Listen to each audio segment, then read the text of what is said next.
Lagi akong mahimatay ay.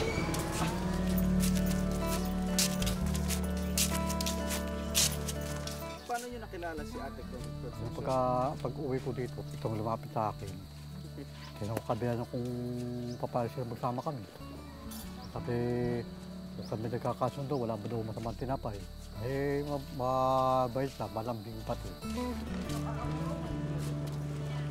O kayo ate, ano yung nagustuhan niyo kay Kuya? Yun pong pag-ibig niya.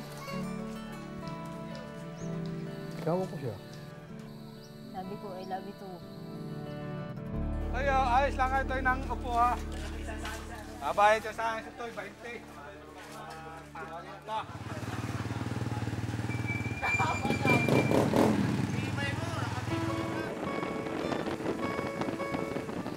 Bakit masarap na may kasama sa buhay? Ay, siyempre, kaya mas maganda mas kasama sa buhay.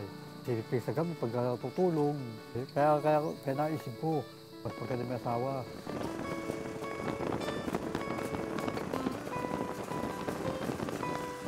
Kaya nga po ko hindi na nalayo dyan.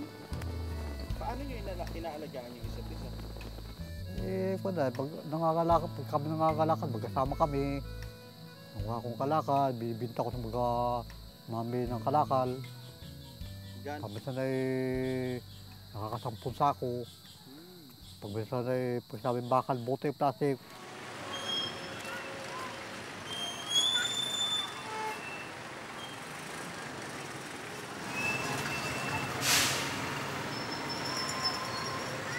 Mamalimos kami. Hindi kami papagod na sanay na kami dyan.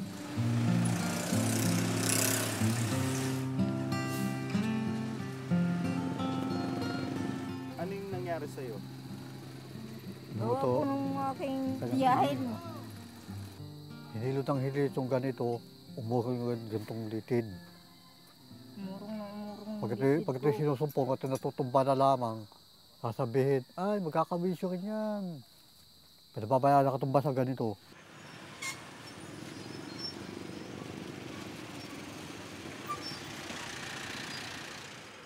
Naitok na nga ito nun. Kuya, bakit sinasama mo pa siya? Hirap na siyang maglakad. Wala nga siya kakain dito. Walang pagkain. Pag siya nahimatay, natutumba na lang. Sabi natin gusto kasama.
Kahit mayat ang araw, lakad na lakad. Pag walang sinuksok, walang matudukot. Pag walang talim, walang aanihin.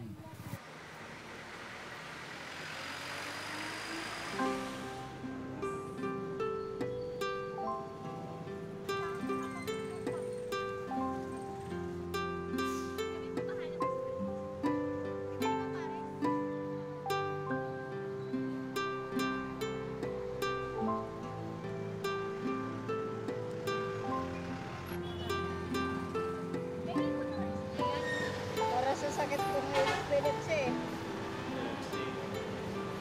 Ininom agad ako ng yun sa gabi.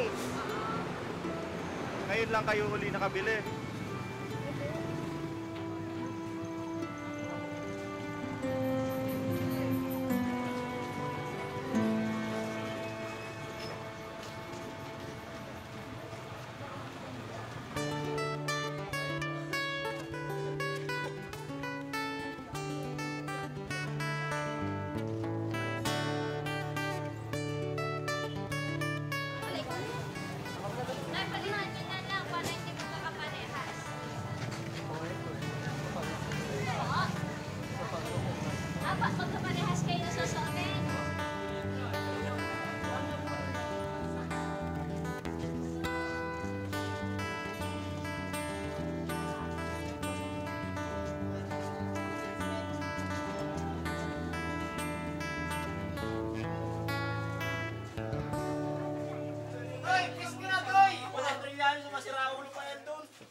sinasabi nila sa inyo?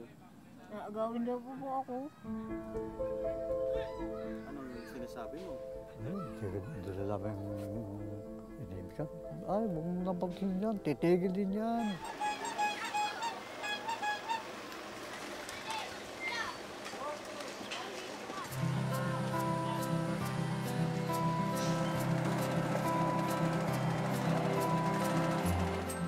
Dati namamasukan ako. Ang trabaho ko doon ay taga-deliver ng tinapay. Kasi yung ang sinisweldo ko ay kulang pa sa pamasahe araw-araw. Yung may sweldo pag binibigyan daw sa akin ay 200.